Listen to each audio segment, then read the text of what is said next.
నయన్ పడుకొని మిస్టరీ ఎలా ఛేదించాలా అని ఆలోచిస్తూ ఉన్నాడు. చాందిని కాల్ చేసింది. హలో మ్యామ్, ఏమైనా తెలిసిందా?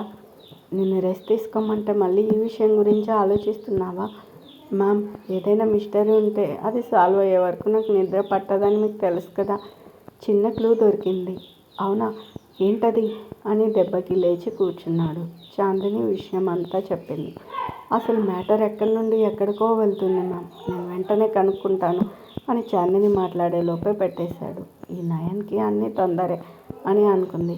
అబ్బా, ఈ ప్రాబ్లం తొందరగా సాల్వ్ అయితే బాగుండనిపిస్తుంది. కొన్ని రోజులైనా మనం ఎంజాయ్ చేయొచ్చు. అబ్బాయి గారికి ఎంజాయ్ చేయాలని పడిందా? అసలు మనం పెళ్ళైనప్పటి నుండి ఎప్పుడు ఎంజాయ్ చేసాం చెప్పు? కొత్త ఇంట్లోకి వెళ్ళి ఒక ఫస్ట్ నైట్ ఒక్కటే చేసుకున్నాం. తర్వాత నుండి ఒకదాని తర్వాత ఒకటి వస్తూనే ఉన్నాయి. ఎన్ని నైట్స్ వేస్ట్ అయ్యాయో. నీకు సిగ్గులేదు? మూసుకుని ముందున్న ప్రాబ్లం ఎలా సాల్వ్ చేయాలో చూడు. నేను మావయ్యకి మాట ఇచ్చాను, అది ఎలా అయినా నిలబెట్టుకోవాలి. నయన్ చేసేది నయన్ చేస్తాడు, మనం చేసేది మనం చేద్దాం. ఇప్పుడు హరీష్ అంకుల్ ఇప్పుడు అసలు ఏ బిజినెస్ చేస్తున్నాడు, ఎక్కడ ఆఫీస్ ఉంది, అన్ని విషయాలు కనుక్కో అని అంది. మేడం ఆజ్ఞ ఇచ్చాక ఈ సేవకుడు చేయకుండా ఉంటాడా అని ఫోన్ చేసి ఎవరికో ఇన్స్ట్రక్షన్స్ ఇచ్చాడు. ఒక 1 అవర్లో డీటెయిల్స్ మన ముందు ఉంటాయి, ఓకేనా అని బెడ్పై వాలి కళ్ళు మూసుకుంది. అక్కడ నయన్ ఫోన్ చేసి, రే, నేను ఒక పిక్ పంపిస్తా, ఆ వ్యక్తి ఫుల్ డీటెయిల్స్ నాకు కావాలి. తను ఎక్కడుంది, ఏం చేస్తుంది, ఎక్కడికి వెళ్తుంది, అవి తెలియాలి. ఒకవేళ అవి తెలుసుకోలేకపోతే కనీసం తను హైదరాబాద్కి ఎప్పుడు వచ్చింది, ఎవరితో వచ్చింది, అవైనా కనుక్కో అని చెప్పి పెట్టేశాడు. శ్యామ్, గోవింద్, గీత ఫ్యామిలీ పిక్ సెండ్ చేశాడు. ఇంకో ఫోన్ చేసి హరీష్ పిక్ సెండ్ చేసి తన గురించి కనుక్కోమని చెప్పాడు. వాళ్ళు ఎప్పుడు డీటెయిల్స్ చెప్తారా అని వెయిట్ చేస్తూ ఉన్నాడు. లైఫ్లో ఇంత ఎక్సైట్ ఎప్పుడూ అవ్వలేదేమో. మ్యామ్ వాళ్ళకంటే నాకే ఎక్కువగా తెలుసుకోవాలని తొందరగా ఉంది అని ఈగర్లీ వెయిట్ చేస్తూ ఉన్నాడు. అక్కడ అర్జున్కి కాల్ వచ్చింది. సార్, ఇతని పేరు హరీష్. హైదరాబాద్ రాగానే పటాన్ చెరువులో బిజినెస్ స్టార్ట్ చేశాడు. Startup company. ఇప్పుడే కొంచెం డెవలప్ అవుతుంది. ఇప్పుడు అక్కడే ఆఫీస్లో ఉన్నాడు. హైదరాబాద్ వచ్చినప్పటి నుండి ఏదైనా అబ్నార్మల్ యాక్టివిటీస్ చేశాడా? లేదు సార్, అంతా నార్మల్గానే ఉంది. ఓకే అని పెట్టేశాడు. మనమే తప్పుగా ఆలోచించామేమో అని జరిగింది చెప్పాడు. హరీష్ అంకుల్కి సంబంధం లేకపోతే ఎలా మన ఇంట్లో కెమెరాస్ వచ్చాయి, మన విషయాలు బయటకు ఎలా తెలిసాయి అని అర్జున్ అన్నాడు. చాందినికి కూడా అంతా కన్ఫ్యూజన్గా ఉంది. అక్కడ నయన్కి కాల్ వచ్చింది. రే, నువ్వు ఫోటోలో చూపెట్టిన ఆమె అసలు హైదరాబాద్కే రాలేదు, తను ఎక్కడుందో కూడా తెలీదు అని అన్నాడు. వాట్? ఎస్, నేను అన్నీ క్లియర్గా తెలుసుకున్నాను. ఈ వ్యక్తి హైదరాబాద్లో లేదు. ఎక్కడుందో తెలుసుకోవాలంటే టైం పడుతుంది. సరే, నువ్వు ఆ పని మీద ఉండు అని ఫోన్ పెట్టేశాడు. ఈ కేసు అసలు సాల్వ్ అయ్యేలా లేదు అని జుట్టు పీక్కుంటూ ఉన్నాడు. అప్పుడే ఇంకో ఫోన్ వచ్చింది. రే, ఈ వ్యక్తి ఎక్కడ యూఎస్లో ఉంటే ఇక్కడ ఉన్నాడని చెప్తున్నావేంట్రా? ఏంట్రా నువ్వు అనేది? నేను నిన్న కూడా హరీష్ గారిని చూశాను, ఇక లేడంటావు. బాబు, నువ్వెవరిని చూసి ఎవరనుకుంటున్నావో నాకు తెలియదు, కానీ నేను మాత్రం పక్కా చెప్తున్నా, ఈ హరీష్ అనే వ్యక్తి హైదరాబాద్లో లేడు, యూఎస్ఏలో ఉన్నాడు అని మాత్రం తెలిసింది. ఇంకా ఫుల్ డీటెయిల్స్ కనుక్కోవాలంటే టైం పడుతుంది. రేపటి వరకు వెయిట్ చేయి అని ఫోన్ పెట్టేశాడు. ఇదెక్కడ ట్విస్టా బాబు? హరీష్ గారు కళ్ళ ముందు ఉంటే యూఎస్ఏలో ఉన్నాడని అంటాడేంటి వీడు? అలా వీడు చెప్పింది నమ్మకుండా ఉండడానికి కూడా ఏం లేదు. వీడు చెప్పిన ఇన్ఫర్మేషన్ తప్పయ్యే ఛాన్స్ లేదు అని జుట్టు పీక్కుంటూ ఉన్నాడు. వెంటనే చాందిని అర్జున్కి కాల్ చేసి చెప్పాడు. వాళ్ళు ఏం పీక్కోవాలో తెలియక ఒకరి మొహాలు ఒకరు చూసుకుంటూ ఉన్నారు.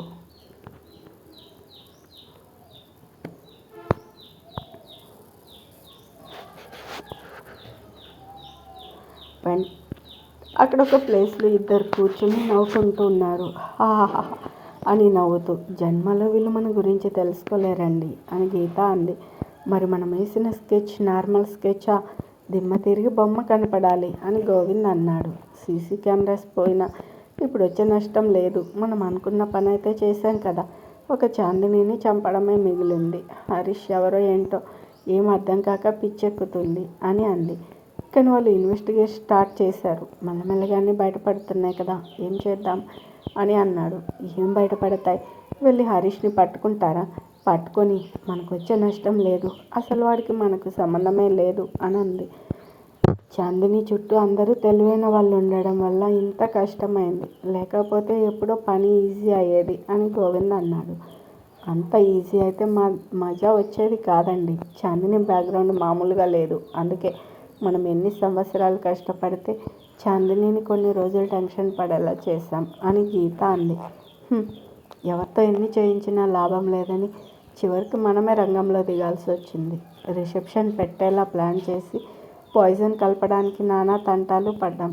అవునండి, అయినా కూడా చాందిని అదృష్టవంతురాలు, తప్పించుకుంది. కానీ ఆ ఇన్సిడెంట్ వల్లనే మనకు ఫ్యామిలీలో వాళ్ళని అటాక్ చేయాలనే ఐడియా వచ్చింది. ఎంత పకడ్బందీగా ప్లాన్ చేసి డైవర్ట్ చేసినా కనుక్కొని తన జాగ్రత్తలో తనుండి చైతన్యని కాపాడుకుంది అని అన్నాడు. అందుకేగా ఊరెళ్తున్నారు అని తెలిసి అటాక్ ప్లాన్ చేశాం. అన్ని జాగ్రత్తలు తీసుకున్నా కూడా యాక్సిడెంట్ అయ్యేలా చేశాం అని గీత అంది. మనం తలుచుకుంటే వాళ్ళను చంపేవాళ్ళమే, కానీ నాన్నగారికి ఫ్రెండ్ అని ఒకే ఒక కారణంతో జస్ట్ యాక్సిడెంట్తో వదిలేసాం.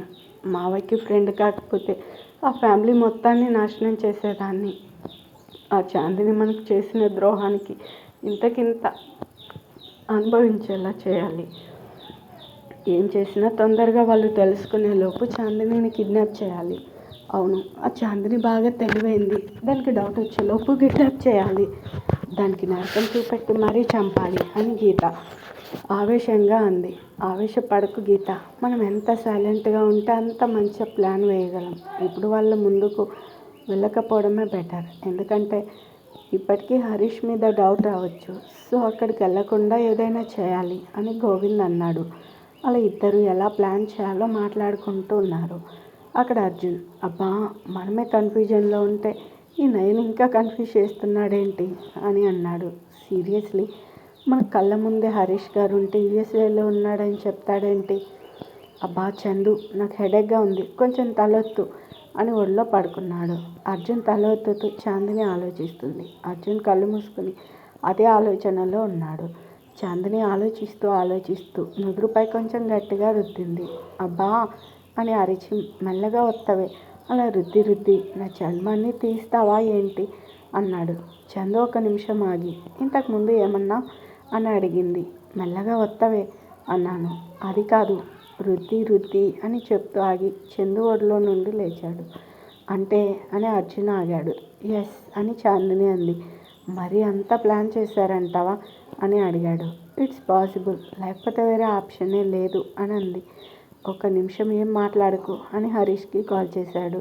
Hello uncle, how are you అని అడిగాడు. ఫైన్ అర్జున్, నువ్వేంటి ఇలా కాల్ చేసావు? ఏం లేదు అంకుల్, మా నాన్న మా ఎవరితో సరిగా మాట్లాడట్లేదు, మీరే కొంచెం హెల్ప్ చేయాలి అని అడిగాడు. అవునా, సరే నేను వస్తా అని హరీష్ పెట్టేశాడు. ఎందుకని రమ్మన్నావు? వెయిట్ చెప్తాను అని అభికి కాల్ చేశాడు. డాడ్, ఏంటి చెప్పు. హరీష్ అంకుల్ కాల్ చేసి అర్జున్పై ఇంకా కోపంగా ఉన్నావా అని ఏదైనా నచ్చ చెప్పడానికి ట్రై చేస్తే నా మీద ఇంకా కోపం ఉన్నట్టు నటించండి. ఎందుకు? అన్నీ ఎక్స్ప్లెయిన్ చేస్తాను, ఇప్పుడు టైం లేదు. అంకుల్తో ఫోన్ మాట్లాడేటప్పుడు రికార్డర్ ఆన్ చేయండి. ఫోన్ అయిపోయాక రికార్డర్ నాకు సెండ్ చేయండి, తర్వాత నేనే మీకు కాల్ చేస్తా అని పెట్టేశాడు. ఏం చేస్తున్నావు అర్జున్? ఇప్పటి వరకు మనతో ఆడుకున్నారు కదా, ఇప్పుడు మనం ఆడుకుందాం అని అన్నాడు. అర్థం కాలేదు.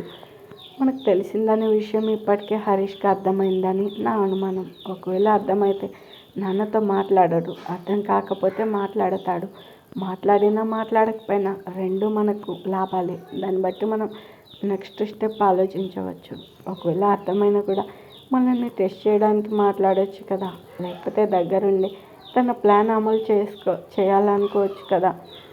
ఇందుకు కూడా ఛాన్స్ ఉంది. కానీ ఇక్కడ మనకు నిజం తెలుసు. సో తను ఎలా బిహేవ్ చేసినా మన జాగ్రత్తలో మనం ఉంటాము. రిస్క్ ఏమో. ఈసారి ప్లాన్ అందరికీ అర్థమయ్యేలా చెప్దాం, అప్పుడు అందరూ అలర్ట్లో ఉంటారు. హరీష్ ఏం చేసినా చెల్లదు. ఎనిమి దూరంగా ఉండడం కంటే దగ్గరగా ఉండడమే బెటర్ అని అన్నాడు. నువ్వు చెప్పింది బాగానే ఉంది, కానీ అని ఆగింది. ఏం కాదు, ఈసారి మన ఇద్దరమే కాదు, మన కుటుంబం కూడా ఉంది. ఈసారి మనం అనుకున్నది సాధించగలం. ఫస్ట్ నయన్కి కాల్ చేసి చెప్పు, లేకపోతే మన జుట్టు మనలాగే జుట్టు పీక్కుంటూ ఉంటాడు అని అన్నాడు. చాందిని నవ్వి నయన్కి కాల్ చేసింది. హలో మ్యామ్ అని నీరసంగా అన్నాడు. ఏంటి నీరసంగా ఉన్నావు అని నవ్వుతూ అడిగింది. ఏంటి మ్యామ్ నవ్వుతున్నారు? నాకు పిచ్చెక్కుతుంది ఇక్కడ. చాందిని నవ్వుతూ కూల్, ప్రాబ్లం సాల్వ్ అయ్యే దారి మనకు దొరుకుతుంది. అవునా, ఎలా? నువ్వు చైత్ర ఉన్న ఇంటికి రా, అందరికీ ఒకేసారి ఎక్స్ప్లెయిన్ చేస్తా అని చెప్పింది. ఓకే మ్యామ్, ఇప్పుడే బయలుదేరుతున్నా అని పెట్టేశాడు. చైత్ర అప్పుడే లేచి ఏవో మాటలు వినపడి చాందిని రూమ్ దగ్గరికి వెళ్ళింది. డోర్ ఓపెన్ చేసి మీరేంటి ఇక్కడ ఉన్నారు అని అడిగింది. అర్జున్ లేచి చైత్రని పట్టుకుని తిప్పుతూ మన ప్రాబ్లం సాల్వ్ అయ్యే మార్గం దొరికింది. అన్న నా కళ్ళు తిరుగుతున్నాయి ఆపు అని అంది. అర్జున్ ఆపాడు. నిజమా మీరు చెప్పేది అని అడిగింది. ఎస్, కొంచెం సేపు వెయిట్ చేయి అని అందరూ వచ్చాక చెప్తాము అని అర్జున్ అన్నాడు. అక్కడ గీత, గోవింద్ ఆలోచనలో పడ్డారు. అర్జున్కి కాల్ చేసి నాన్న మాతో మాట్లాడట్లేదు, మీరు మాట్లాడండి అని అంటున్నాడు, నమ్మొచ్చంటావా అని గోవింద్ అడిగాడు. అదే అర్థం కావట్లేదు, వీళ్ళు కావాలని ప్లాన్ చేసి చేస్తున్నారా, నిజంగానే అడుగుతున్నాడా అని గీత అంది. ఒకటి చెప్పు, మన విషయం వాళ్ళకి అర్థమయ్యే ఛాన్స్ ఉందంటావా అని అడిగాడు. ఐ థింక్ లేదనే అనుకుంటున్నా, ఎందుకంటే మన గురించి తెలియాలంటే ఫస్ట్ మనం ఎవరమో తెలియాలి. వాళ్ళు హరీష్పై డౌట్ పడుతున్నారు, మనపై కాదు. హరీష్కి కాల్ చేసి అడుగుదాం అనుకున్నా కూడా కాల్ కనెక్ట్ అవ్వకుండా చేశాం. సో చాయిస్ లేదు. ఇప్పుడు నీ మీద డౌట్ వచ్చినా కూడా నేను ఎవరో తెలిసే అవకాశం లేదు కదా. నా మీద డౌట్ వస్తే నన్ను టెస్ట్ చేయడానికి ఫోన్ చేయమన్నాడా, నన్ను ఇరికించడానికి చేయమన్నాడా? అబ్బా, ఇదంతా ఎందుకు? కాల్ చేయడంలో వచ్చే నష్టం లేదు కదా. వెళ్ళి మాట్లాడాలంటే ఆలోచించాలి. సో కాల్ చేయి, ఏం జరుగుతుందో చూద్దాం అని అంది. సరే అని కాల్ చేసి స్పీకర్ ఆన్లో పెట్టాడు. హలో అభి, ఎక్కడున్నావురా? హాస్పిటల్లోరా. అర్జున్ కాల్ చేశాడ్రా. ఏంటట? నువ్వు మాట్లాడలేదని పాపం ఫీల్ అవుతున్నాడ్రా. నువ్వు వాడి సైడ్ ఒకళ్ళతో పుచ్చుకొని మాట్లాడుకో హరీష్. నాకు వచ్చిన కోపానికి చంపేసేవాడిని, దెబ్బతో సరిపెట్టాను, సంతోషించమను అని ఆవేశంగా అన్నాడు. అదేంట్రా, ఎదిగిన కొడుకుని భార్య ముందు కొడితే ఆ అమ్మాయి ఏమనుకుంటుంది? తన కోడలైంది కాబట్టి సరిపోయింది. ఈ పని చైత్ర చేస్తే ఖచ్చితంగా చంప పగిలేది అని కోపంగా అన్నాడు. పిల్లలు ఏదో తెలిసి తెలియక చేస్తారు, మనమే సర్దుకుపోయి నచ్చజెప్పాలి కానీ ఇలా అంటే ఎలా రా? నువ్వెన్నైనా చెప్పరా, వాళ్ళు చేసిన దాన్ని క్షమించలేను. వాళ్ళ వల్లే వసుంధర, నాన్న, అమ్మ ఈ స్టేజ్లో ఉన్నారు. నా అదృష్టం బాగుంది కాబట్టి వాళ్ళకేం కాలేదు, లేకపోతే వాళ్ళ మొహాలు కూడా ఈ జన్మలో చూసేవానికి కాదు అని ఆవేశంగా మాట్లాడాడు. గీత, గోవింద్ ఒకరి మొహాలు ఒకరు చూసుకున్నారు. అదేంట్రా నువ్వే అలా అంటే? వాళ్ళు ఏమైపోతారు? పిల్లలురా వాళ్ళు, మనమంతా అనుభవం లేదు కదా, అందుకే తప్పు జరిగింది. ఫస్ట్ టైం కదా, ఇంకోసారి అలా చేయర్లే అని గోవింద్ అన్నాడు. సర్లేరా, ఆ విషయం వదిలేయక నువ్వు హాస్పిటల్కి ఎప్పుడు వస్తున్నావు అని అడిగాడు. నేను అని గీత వైపు గీత వైపు చూశాడు. రేపు అని చెప్పు అని గీత సైగ చేసింది. నేను రేపు వస్తానురా, ఈరోజు కొంచెం పని ఉంది అని అన్నాడు. సరేరా బాయ్, జాగ్రత్త అని అభి ఫోన్ పెట్టేశాడు. గీత, గోవింద్ ఒకరి మొహాలు ఒకరు చూసుకుంటూ ఉన్నారు. అభి యాక్టింగ్ చేస్తున్నట్టు నాకు అనిపించలేదు, నువ్వేమంటావు అని గోవింద్ అడిగాడు. నాకు అనిపించలేదు. వసుంధర అంటే తనకు ఎంత ఇష్టమో మనకు తెలిసిందే కదా. సో కొంచెం కోపం జెన్యూనే అయి ఉండొచ్చు. అర్జున్ చెప్పింది కూడా నిజమే అయి ఉండొచ్చు. కానీ అక్కడ ఉంది చాందిని, అర్జున్, ఇద్దరిని తక్కువ అంచనా వేయలేం. వాళ్ళకి తోడు నయన్, చైత్ర తయారయ్యారు. ఈ నయన్ వల్ల మన ప్లాన్స్లో చాలా ప్రాబ్లమ్స్ వచ్చాయి అని అన్నాడు. మరి చాందిని బ్యాక్గ్రౌండ్ మామూలుగా లేదు కదా, ఆ మాత్రం కెపాసిటీ ఉన్న మనుషుల్ని పెట్టుకోదా. ఇప్పుడు ఏం చేద్దామంటావు? వీళ్ళని నమ్మొచ్చా నమ్మకూడదా అని అంది. వీళ్ళని నమ్మడం లేకపోవడం అనేది మనం కరెక్ట్గా చెప్పలేం. ఎలా అయినా చాందినిని కిడ్నాప్ చేయాలనుకున్నాం కదా, రేపే దానికి మంచి అవకాశం. రేపు అభిని హాస్పిటల్లో కలుస్తా, అక్కడే అభిని మాటల్లో పెట్టి వేరే చోటుకి తీసుకొస్తా. అప్పుడు అభిని వదిలేయాలంటే చాందినిని ఒకదాన్నే రమ్మని చెప్దాం అని అన్నాడు. ఐడియా బాగానే ఉంది, కానీ అంతమందిలో అభిని కిడ్నాప్ చేస్తే అనవసరమైన రిస్క్ కదా అని అంది. అందరిలో ఎందుకు చేస్తా, ఎవరికి తెలియకుండానే చేస్తా. ఓకే డన్, రేపే చాందిని చావుకి ముహూర్తం అని గీత ఆవేశంగా అంది. అభి వెంటనే రికార్డ్ సెండ్ చేసి అర్జున్ కాల్ కోసం వెయిట్ చేస్తూ ఉన్నాడు. అక్కడ నయన్ చైత్ర వాళ్ళ ఇంటికి వెళ్ళాడు. నయన్ వెళ్ళగానే, ఏంటి మ్యామ్ త్వరగా చెప్పండి, నా బుర్ర బద్దలయ్యేలా ఉంది అని అన్నాడు. ఆగు, ఏం జరుగుతుందో డీటెయిల్స్ చెప్పమని చెప్పలేను కదా, నువ్వు చెప్పనే లేదు, ఇప్పుడు మళ్ళీ మ్యామ్ని చెప్పమని ఎందుకు అడుగుతున్నావు అని చైత్ర అంది. చైత్ర, ఇది గొడవకి టైం కాదు, మన సంగతి తర్వాత చూద్దాం, మ్యామ్ త్వరగా చెప్పండి అని అన్నాడు. చాందిని ఇద్దరికి ఎక్స్ప్లెయిన్ చేసింది. ఇద్దరు నోరెళ్ళబెట్టారు. మ్యామ్ మరి ఇంత ప్లాన్ చేశారంటారా అని నయన్ అన్నాడు. ఖచ్చితంగా నేను చెప్పిందే జరిగింది, మీరు చూస్తూ ఉండండి, నేను కూడా ప్రూవ్ చేస్తాను అని చాందిని అంది. మ్యామ్ నిజంగా మీరే కాదు, మీ రైవల్ కూడా గ్రేట్ మ్యామ్, మిమ్మల్ని పట్టుకోవడానికి ఎంత స్కెచ్ చేశారు, అసలు నిజంగా వాళ్ళిద్దరిని ఒకసారి చూడాలనిపిస్తుంది అని నయన్ అన్నాడు. తొందర ఎందుకు, రేపే చూద్దులే అని చాందిని అంది. రేపే వస్తాడు అని ఎలా అనుకుంటున్నావు అని అర్జున్ అడిగాడు. నా అంచనా నిజమైతే ఖచ్చితంగా రేపు మావయ్యని కలవడానికి హరీష్ వస్తాడు అని చాందిని అంది. అంత ఖచ్చితంగా ఎలా చెప్తున్నారు మ్యామ్ అని చైత్ర అంది. అప్పుడే అర్జున్కి మెసేజ్ సౌండ్ వచ్చింది. మావయ్య రికార్డింగ్ అయి ఉంటుంది, ఓపెన్ చెయ్యి అని చాందిని అంది. అర్జున్ ఓపెన్ చేశాడు. చైత్ర, నయన్, అర్జున్, చాందిని రికార్డు వింటూ ఉన్నారు. వినడం అయిపోయాక, మీరు నిజంగా గ్రేట్, అంత ఖచ్చితంగా ఎలా చెప్పారు అని చైత్ర, నయన్ అడిగారు. హరీష్ ఇప్పటికే చాలా టైం వేస్ట్ చేశాడు, ఇక లాస్ట్ మిగిలింది నేనే, నన్ను చంపడమే వల్ల టార్గెట్, సో ఎక్కువ టైం తీసుకోరనిపించింది అంతే, కాకుండా సీసీ కెమెరాస్లో కూడా లేవు, సో ఇంకా టైం వేస్ట్ చేయరు అని చాందిని అంది. ఏంటన్నా ఏం మాట్లాడకుండా అలా ఉండిపోయావు అని చైత్ర అంది. మీకు చాందిని చెప్పిన అనాలసిస్ కనపడుతుంది, నాకు డాడీ ఎంత కోపంగా ఉన్నాడో అర్థమవుతుంది. చందు, నిజంగా మనం బ్రతికిపోయాం, లేకపోతే డాడీ నిజంగా మనల్ని చంపేసేవారు అని అర్జున్ అన్నాడు. నీకేమైనా డౌటా అందులో అని అడిగింది. నో అని అర్జున్ తల ఊపాడు. సరే ముందు మామయ్యకి కాల్ చేసి చెప్పు అని అంది. వెంటనే అర్జున్ కాల్ చేసి అభికి అంతా చెప్పాడు.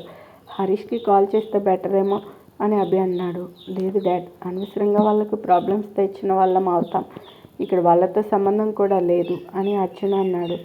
హాస్పిటల్ అటాక్ ఎందుకు చేయలేదంటావు అని అభి అడిగాడు. వాళ్ళ టార్గెట్ చందు మాత్రమే డాడ్, మనల్ని చంపడం వాళ్ళ ఉద్దేశం కాదు, ఒకవేళ తాతయ్య ఫ్రెండ్ కాబట్టి వదిలేసి ఉండొచ్చు, ఆ ఛాన్స్ కూడా ఉంది.